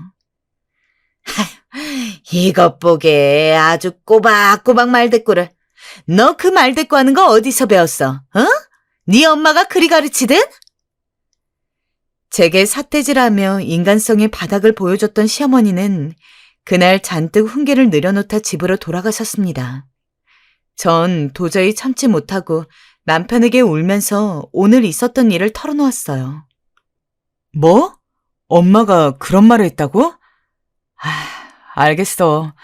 내가 엄마한테 말해서 다신 그런 말 하지 말도록 할게. 괜히 우리 엄마 때문에 상처받게 해서 미안해. 나도 우리 엄마가 이런 시어머니일 거라곤 상상도 못했다. 남편도 무척 피로감을 느꼈어요. 시어머니가 저에게 그런 막말을 쏟아내는데 사실 자식으로서 당황스럽기도 하잖아요. 남편은 정말 몰랐던 건지 수차례 미안하단 말을 하곤 그 길로 시댁으로 가 한바탕을 하고 돌아왔습니다. 그런데 이게 실수였을까요? 다음 날 생전 연락이 오지 않던 신우에게서 전화가 와 있더라고요. 일하느라 받지 못해 급하게 전화를 걸었는데 신우이는 받자마자 꽥 소리를 질렀습니다. 저기 언니, 이거 좀 너무하다고 생각하지 않아요? 내가 어제 엄마 집에 있다가 말을 몇 마디 주워 듣게 됐는데요. 아니, 우리 엄마가 오빠 안쓰러워서 몇 마디 좀 한 걸 가지고 그걸 고세 오빠한테 일러 바쳐요? 언니는 할 줄 아는 게 이러는 것밖에 없어요? 내가 언니를 좋게 좋게 보려고 해도 그럴 수가 없네요. 오늘 당장 시댁으로 오세요. 당장! 황당하게도 전화는 그렇게 툭 끊겼어요. 모녀가 둘 다 자기 할 말 끝나면 전화 끊는 버릇은 똑같더군요. 정말 아주 가지가지였어요. 저는 남편에게 대강 상황을 설명하고 그날 시댁으로 향했어요. 남편도 그랬고 저도 이날 시댁에서 단단히 한마디 할 생각이었어요. 그래, 너 잘 왔다. 내가 안 그래도 한마디 하려 했는데 너 내 아들한테 일러 바쳐서 네 시임이랑 멀어지게 하니까 속이 좀 풀리든? 네가 그런 식으로 행동하니 원체 화목했던 집안에서 금이 가고 불화가 생기는 거 아니야. 내가 너 없는 집 딸이고 고작 무슨 작가 나발행이고 월급도 보잘것없는 애라 해도 다 이해했다. 우리 제식이야. 사실 어디 내놔도 모양 빠지지 않고 대기업 다니는 애이지만 그래도 여자가 부족해야 내 아들을 우러러 볼 것 같아 허락한 거라고. 근데 뒤에서 내 아들 조종하면서 이간질이나 시켜? 저 이간질한 적 없고 조종한 적 없습니다, 어머님. 어제 있었던 일을 사실 그대로 전달한 것뿐이에요. 뭐라고? 얘 봐, 또 말대꾸하네. 엄마, 내가 그래서 그랬잖아. 내가 며느리 기는 초장이 잡아야 하는 거라고. 엄마가 풀어주니까 언니가 저러는 거 아니야. 이번엔 신우이까지 가관이었어요. 나서서 저를 대놓고 모욕을 하는데 얼마나 제가 만만하면 저럴까 싶더군요. 남편은 이 상황에 이미 화가 머리 끝까지 차오르고 있었어요. 그러던 중 남편이 제가 뭐라 덧붙이기도 전 선언해버렸어요. 어머니, 계속 제 아내한테 이런 식으로 대하실 거면 저 더 이상 여기 아내 데리고 올 수 없습니다. 저도 어머니 연락 받을 수 없고요. 뭐? 그게 무슨 말이니, 제시가? 어머니와의 인연 끊어야 할지도 모른다는 말입니다. 저도 그러지 않길 바라지만 어머니가 이렇게 이 사람 볼 때마다 구박하는데 제가 대체 무슨 낯으로 이 사람을 데리고 명절에 올 수 있겠습니까? 오빠, 미쳤어? 신우이는 남편의 선언에 다시 또 하이톤의 목소리로 소리를 꽥 질렀고 이에 시아버지까지 나서기 시작했어요. 아니, 네 엄마가 무슨 잘못된 말 한 것도 아니고 며느리 교육 좀 시킨 건데 그걸 가지고 이리 부모한테 막 굴러? 너 예의를 뭘로 배운 게야? 결국 저도 남편도 시어머니 시아버지에게 인사를 드리곤 그 길로 나와버렸어요. 한번 세게 이런 일이 있어서일까요? 그 다음부터 시누이도 시어머니도 조금은 제게 연락하는 걸 꺼려하더라고요. 저야 마음이 편했죠. 그런 못된 시댁 사람들 도저히 감당이 되지 않았으니까요. 그런데 그런 날들 가운데 제게 너무나 감사한 일이 생겨버렸어요. 아이가 생긴 거예요. 남편도 저도 마음속으로 간절히 원하던 아이였기에 저희는 기쁨을 감출 수가 없었어요. 바람처럼 꿈결처럼 비처럼 찾아온 아이 덕분에 저는 다시금 기운을 차렸어요. 고슴도치의 가시가 접혀들 듯 날카롭고 우울했던 마음도 접혀졌고 온 정신이 태어날 아이에게만 집중되었어요. 길을 가다가 조그마한 아이 신발이나 진열대에 걸려있는 아기 옷만 봐도 저절로 미소가 지어졌고 우리 아기에게 입힐 생각하니 마음이 솜사탕처럼 따뜻하게 부풀어 올랐어요. 남편은 아이가 생긴 것도 기뻐했지만 제가 다시 행복해하는 모습을 보고 본인이 더 안도했고 행복해했어요. 저희는 그렇게 세상에 다시 누리지 못할 기쁨을 만끽하며 다시 안정된 결혼 생활을 이어가고 있었죠. 하지만 하루하루 흘러가던 와중 공고하다고 생각했던 모든 세상이 하루아침에 무너져 버렸습니다. 아이가 유산된 거였어요. 여보, 어떡해? 왜? 무슨 일이야? 나 유산한 것 같아. 어떡하면 좋아? 유산을 경험해 보신 분은 아시겠지만 정말 그 고통은 말로 표현할 수가 없어요. 단순히 고통이라고 표현할 수가 없는 고통이에요. 너무나 공허해서 그 어떤 것도 제 마음을 채울 수가 없죠. 그저 하루 종일 벽만 보고 멍하니 앉아있게 되고 그 어떤 것도 들리지가 않아요. 또 저는 실제로 몸이 많이 아팠어요. 소피 수술하고 난 후 별로 통증을 못 느끼시는 분들도 있지만 보통은 유산도 출산한 것처럼 몸이 아프다고 해요. 그래서 몸조리를 잘 해줘야 하죠. 저 역시 스트레스가 커 위에까지 토해낼 정도로 힘들어 엄마가 지어주신 보약을 먹곤 했는데요. 그런데 더 힘들었던 건 시댁의 반응이었어요. 갑자기 시어머니께서 제게 시아버지의 생일에 친구분들이 놀러 오신다며 저보고 생일상을 차리라 전화가 오신 겁니다. 생일상이요? 그래, 네 손이 필요하구나. 네가 와서 좀 도와줘야겠다. 시부모님의 댁은 여기서 1시간은 걸려서 가야 하는 곳이었어요. 그분들은 그걸 뻔히 알면서도 저에게 전화가 온 것이었죠. 다른 때였으면 그냥 군말 없이 갔겠지만 저는 시어머니께 제가 처한 상황을 말씀드리며 못 간다고 했어요. 그런데 시어머니가 제게 이렇게 말씀하시는 겁니다. 뭐? 1년에 한 번밖에 없는 시아버지 생일상인데 네가 이걸 도와주지 않으면 누가 하니?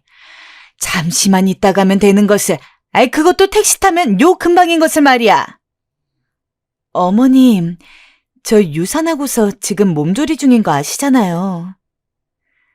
그런데 다음 말을 들은 순간 전 너무 기가 막혀 말도 나오지 않았습니다.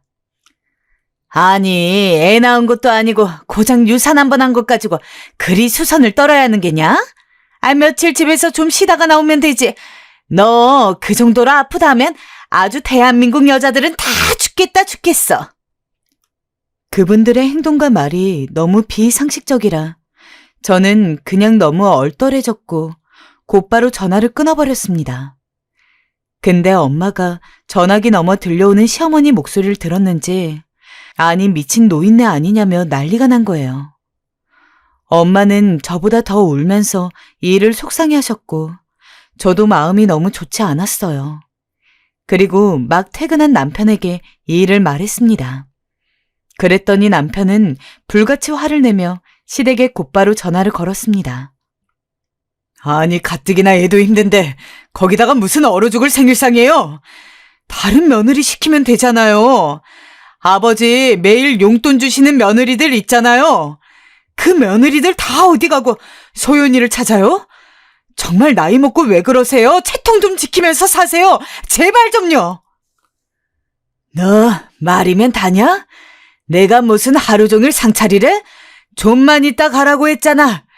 이놈의 자식이 키워놨더니 애비한테 하는 말버릇하고는. 내가 니놈 이런 말 들으려고 젊었을 적에 허리 부러져라 일한 줄 알아? 남편은 원래도 아버지와 사이가 좋지 않았습니다. 어렸을 때 시아버지께서 남편이 조금만 뭘 잘못해도 그렇게 손찌검을 했다고 해요.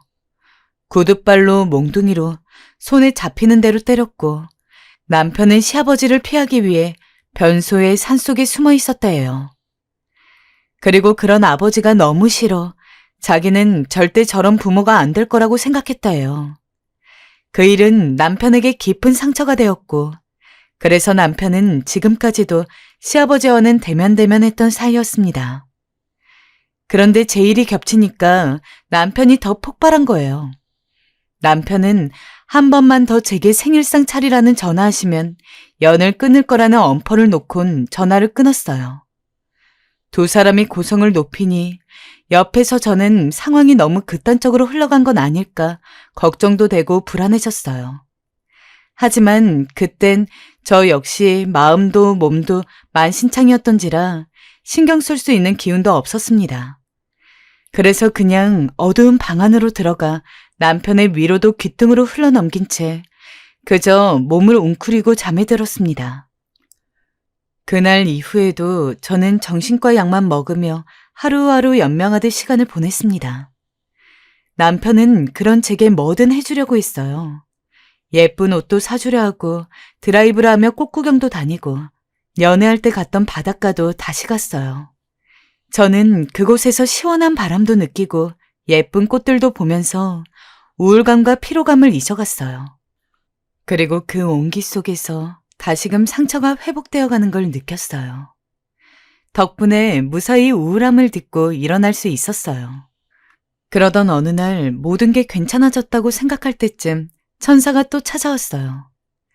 저번에 고통이 너무나 컸기에 이번엔 건강한 천사이길 바랬어요. 유산이 2개월에서 3개월 안에 일어난다는 걸 알고 있었기에 커피도 손에 대지 않고 조금이라도 무리가 가는 운동도 하지 않고 수시로 임신 테스트기와 열 체크를 하며 아이를 지키기 위해 할 수 있는 한 모든 애를 썼어요. 남편도 마찬가지였어요. 제게 모든 게 잘 될 테니 불안해하지 말라며 절 안심시켰고 혹여라도 제가 불안해할까봐 밤마다 저를 꼭 껴안고 잠들어줬어요. 정말 온 가족이 모두 힘을 합쳐 태어날 생명을 지키려는 느낌이었습니다. 전 유산이라는 두려움에서 벗어나 조금씩 안정감을 찾아갔고요. 하지만 저희 시댁은 제가 두 번째 애를 가졌다는 소식에도 축하한다는 한마디 말만 툭 내뱉을 뿐 시큰둥한 반응을 보였어요. 그러던 중 시누이가 제게 전화가 걸려왔더군요. 언니도 아시다시피 우리 집이 언니랑 지금 감정이 별로 좋지 않잖아요? 이해하세요. 오빠도 언니 편만 들고 그러니 엄마가 화날 만도 하죠. 아빠도 저번 생일상 안 차려준 일로 단단히 화가 나 계시고요. 이럴 때 언니가 좀 현명하게 대처해주면 좋지 않겠어요? 그래서 말인데 2주 후에 김장김치를 담가요. 그날 와요. 저도 올 거고 집안 식구들 다 오는 자리니 언니도 참석하는 게 좋겠어요. 솔직히 잘못 들었나 했습니다. 김장김치요? 아가씨 무리일 것 같은데요. 아무래도 임신 초기이고 한번 유산 경험이 있어 조심해야 할 듯 싶어요. 대신 김칫값 넉넉히 보내고 남편 보낼게요. 고생시켜서 미안해요. 여기까지가 제가 할 수 있는 선이라 생각했습니다. 조심하고 또 조심하고 있었던 시기에 시부모님도 당연히 이해해 주리라 믿었고요. 그런데 제 말이 끝나자마자 갑자기 시어머니 목소리가 들리더군요. 예, 너 우리 집안이라 한번 틀어진 이후로 영 집안 행사엔 고개를 안 비추는 거 알고 있니? 이럴 때 와서 도와주고 그래야 그나마 미움 덜 받는 며느리 되는 거 아니겠어? 근데 전번날에도 그러더만 꼭 유산 핑계를 대면서 이래야 하는 거냐? 아, 넌 정말 시애미를 뭘로 보는 거야? 네 시아버지 너에게 화 많이 났다. 근데도 이런 일을 만들고 싶은 게야? 왜 넌 갈등을 못 만들어 안달이니? 어머님, 죄송하지만 제가 갈등을 만드는 게 아니고요. 이 시기에 무리하게 김장 같은 거 하면 혹시나 또 유산될까 봐 조심하는 거예요. 이게 잘못된 건가요? 그래, 너 잘났다. 아, 네 마음대로 해라. 어디 우리가 하라는 대로 네가 어디 쉽게 따라본 적 있는 애니? 유산 경험이 있는 걸 알고 조심하고 있단 걸 알면서도 뒤이어 하신 말씀은 상식적으로 납득이 가질 않더라고요. 참, 이런 말 못하지만 정말 그분들은 어른이라 할 수 없는 분들이었죠. 하지만 전 일부러 아무에게도 알리지 않고 그냥 저희의 아이에게만 집중했어요. 물론 화가 났고 인간적인 감정으론 시댁에 당장이라도 쳐들어가 소리를 지르고 싶은 마음이었지만 이 목소리를 듣고 있을 아이에게 좋지 않을 것 같다는 생각이 들어 미움도 잠시 내려놓기로 했습니다. 그리고 3달이 거의 다 되어갈 무렵 저는 조금 안심을 했습니다. 하지만 제겐 왜 늘 이런 일만 찾아오는 걸까요? 세상 가장 들뜬 저희에게 너무도 충격적인 일이 생기고 말았어요. 그날은 갑자기 소나기가 미친 듯이 퍼붓듯 오는 날이었어요. 오랜만에 동네 마트로 장을 보기 위해 외출을 한 날이었어요.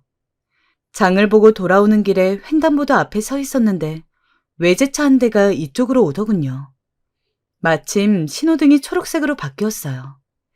저는 당연히 횡단보도를 건넜고요.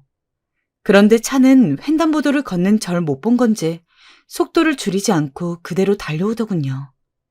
저는 너무 놀라 손에 있던 짐을 떨어뜨렸고 바닥으로 엎어졌습니다. 그리고 그 뒤엔 끔찍한 일이 일어나 버렸습니다. 눈을 뜨니 응급실이었고 저는 다리뼈가 산산조각이 나 누워 있었습니다. 그리고 제 몸보다 더 견디기 힘들었던 건 소중한 천사가 하늘로 날아갔다는 사실이었어요. 저는 그 말을 듣자마자 충격을 이기지 못하고 혼절을 해버렸어요. 나중에 들으니 저를 친 운전자는 졸음운전을 했다 하더라고요. 그 사람은 돈으로 다 보상하겠다 했지만 제겐 그깟 돈이 문제가 아니었습니다. 그 사람의 실수 하나 때문에 제 세상이자 보물이었던 귀한 생명이 죽은 거였어요. 저는 다시 동굴 속으로 빠져들려 했습니다. 저는 매일을 눈물로 보냈어요. 다리뼈도 붓고 외상은 모두 치유되었지만 보이지 않는 마음은 치유되지 못했어요. 남편도 엄마도 옆에서 절 돌봐주며 괜찮다고 위로해 주었지만 와닿지가 않았어요. 마치 세상이 절 작정하고 몰아내려는 듯 보였어요. 전 거기에 어쩔 수 없이 허우적거려야 하고요. 도저히 정신을 차리고 싶어도 차릴 수 없는 나날이었습니다.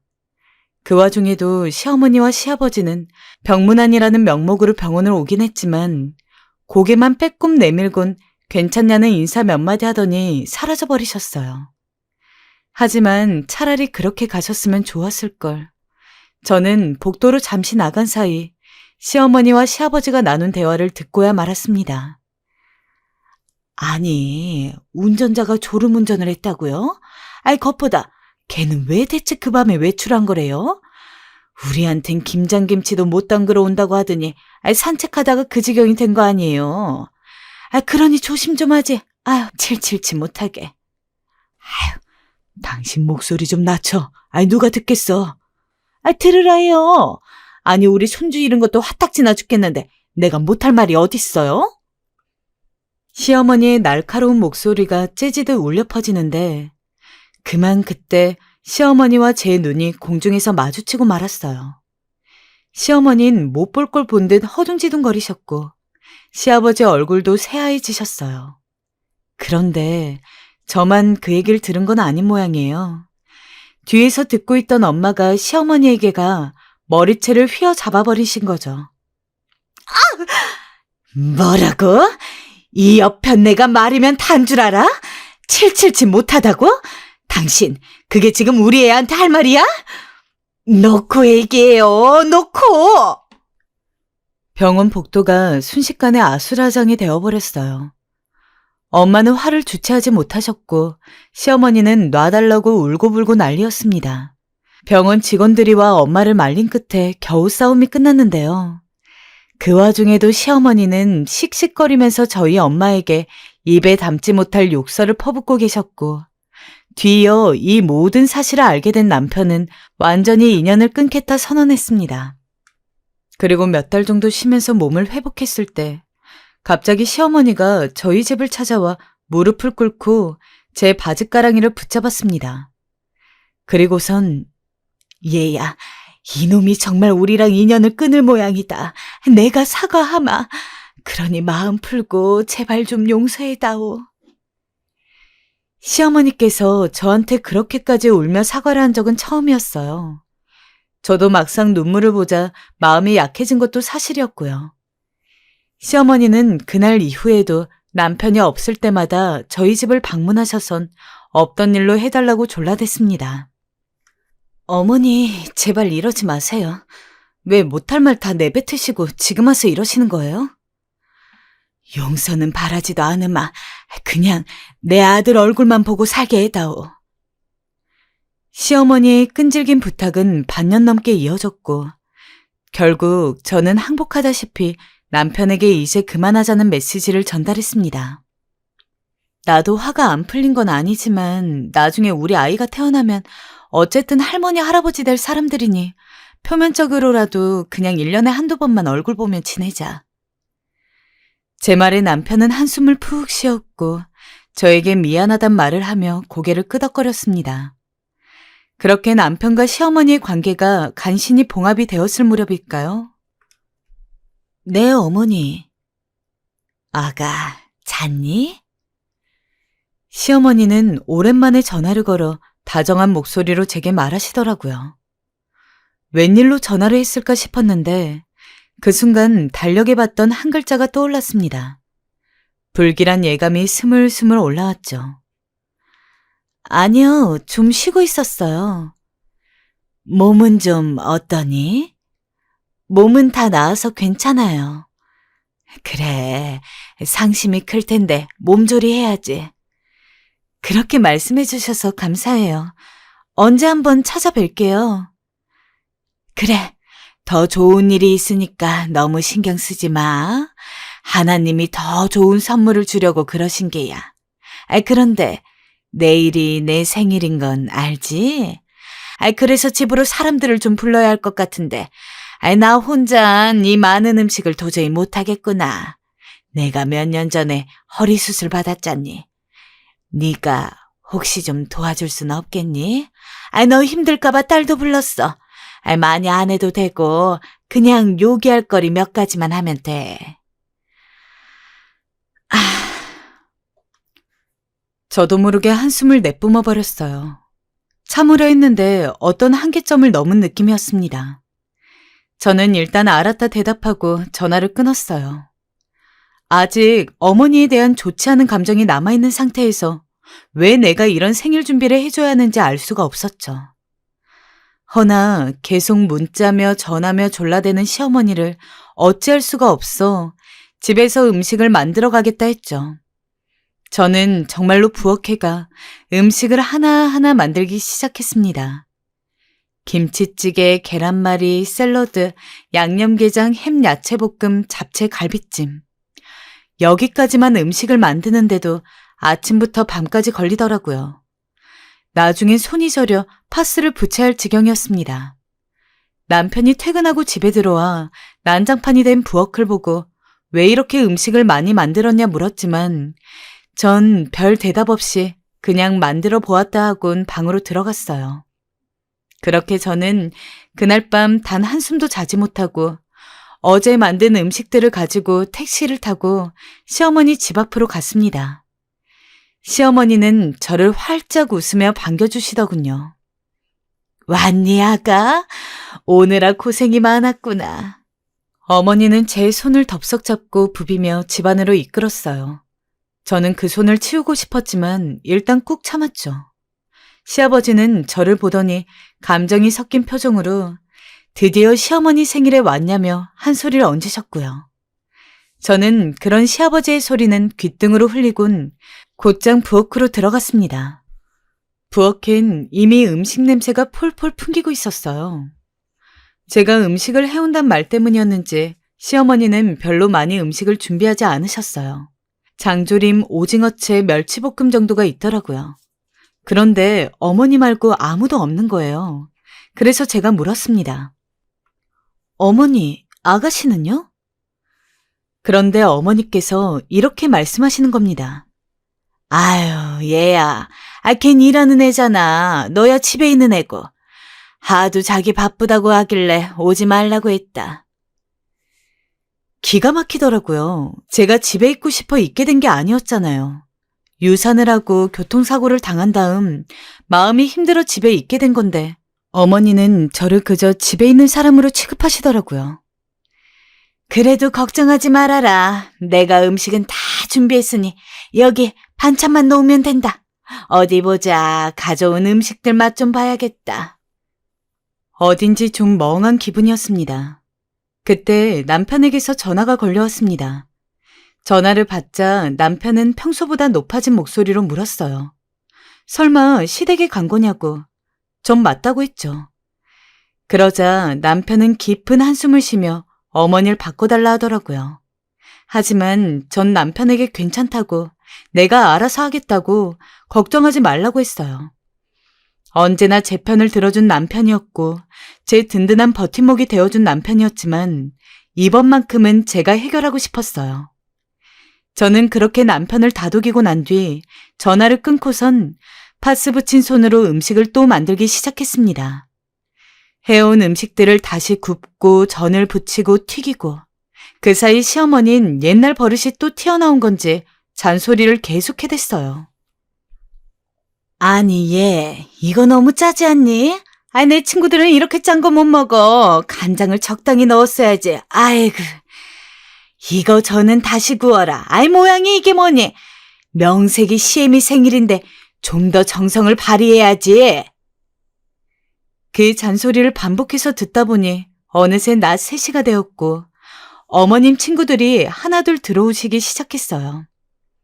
미자야, 어머 얘. 생일 축하한다. 내가 네 좋아하는 백화점 물건 사왔어. 너무 오랜만이다.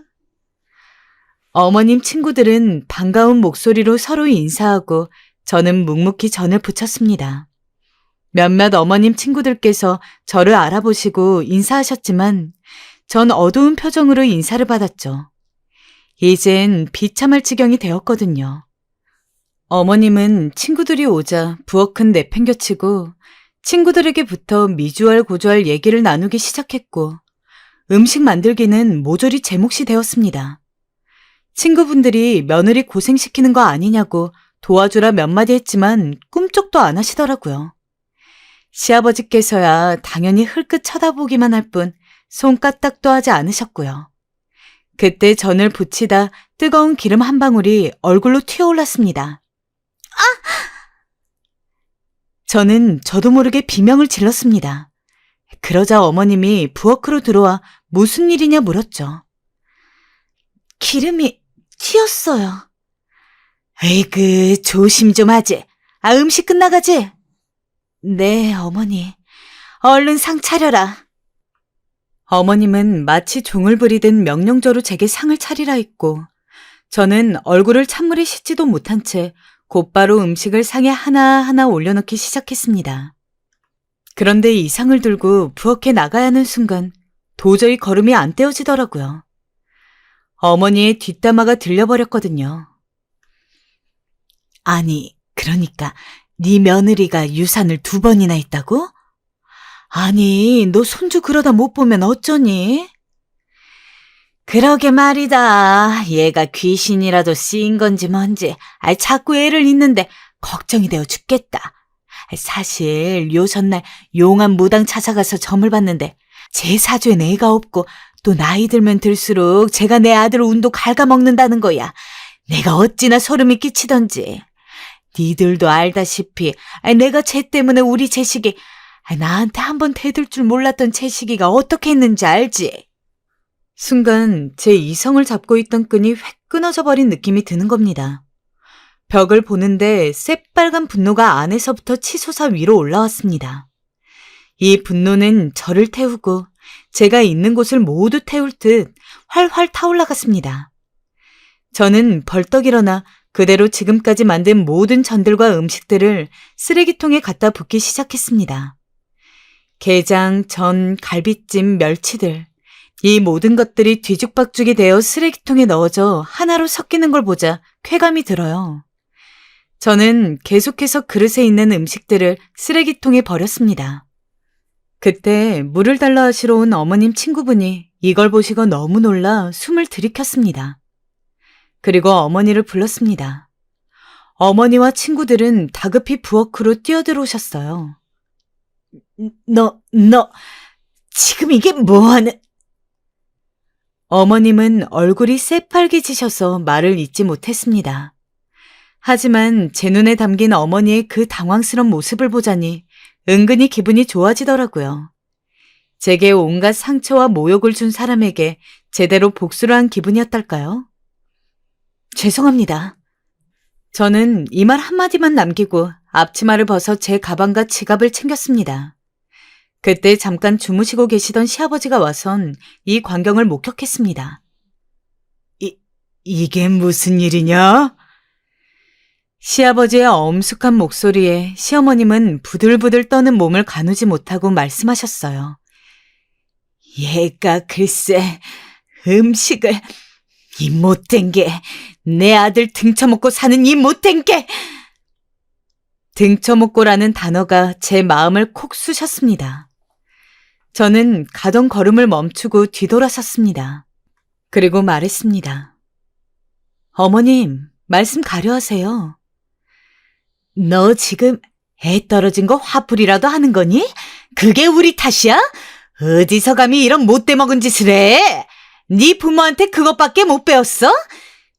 이게 어디서 눈을 똑바로 뜨고 시어머니한테 감히... 내가 며느리한테 생일상 한번 못 봤니? 아주 죽어야겠구나. 죽어야겠어. 내가 너무 오래 살았어. 역시나 시어머니의 친구들은 한 소리씩 더 끼얹었어요. 어디서 그따위 예의를 배웠냐. 요즘 애들은 시댁 공경할 줄을 모른다. 하나같이 뻔한 소리들이었죠. 전 하고 싶은 말을 다 하고 가자는 심정으로 또박또박 말을 했습니다. 저 지금까지 많이 참았어요. 어머니께선 지금껏 제 생각 감정 같은 거 단 한 번도 신경 쓰신 적이 없었어요. 저한테 뭐 부탁하시는 것도 당연하게 하셨고 다른 며느리들은 눈치 보시면서 저는 만만하니까 편하게 대하셨잖아요. 무슨 날만 되면 괜히 절 불러서 일 시키시고 김장김치 담그실 때도 저만 불러서 고생시키시고 아닌가요? 제가 만만했던 거잖아요. 전 그 말을 하고선 집 밖으로 나왔습니다. 그리고 마지막으로 시어머니 얼굴에 김치전 하나를 붙여드리고 나왔어요. 얼마나 통쾌하던지요. 그 놀란 얼굴을 보니 10년 묵은 갈증이 내려가는 듯 했어요. 그 후 저와 남편은 시댁과 교류 없이 아주 잘 살고 있고 시어머니는 아직까지도 저희에게 빌고 있습니다. 아, 그리고 한 가지 좋은 소식은 얼마 전 건강한 아이도 출산했답니다. 시어머니는 아이 얼굴 한 번만 보게 해달라 하고 계시지만 저흰 그럴 생각이 없고요. 여러분께서도 살다 보면 시댁일로 참을 수 없을 때가 계실 거예요. 저도 옛날엔 참는 게 미덕이라 생각하고 참았지만 지금은 아니랍니다. 여러분도 모두 소중한 귀한 딸이에요. 그 순간 전 시어머니에게 김치전을 내던지며 저희 엄마 생각을 했답니다. 귀한 딸이신 여러분들께서도 아무리 시어머니 앞이라 해도 기죽지 마시고 할 말은 다 하시길 바랄게요. 다들 건강 조심하시고 힘내세요.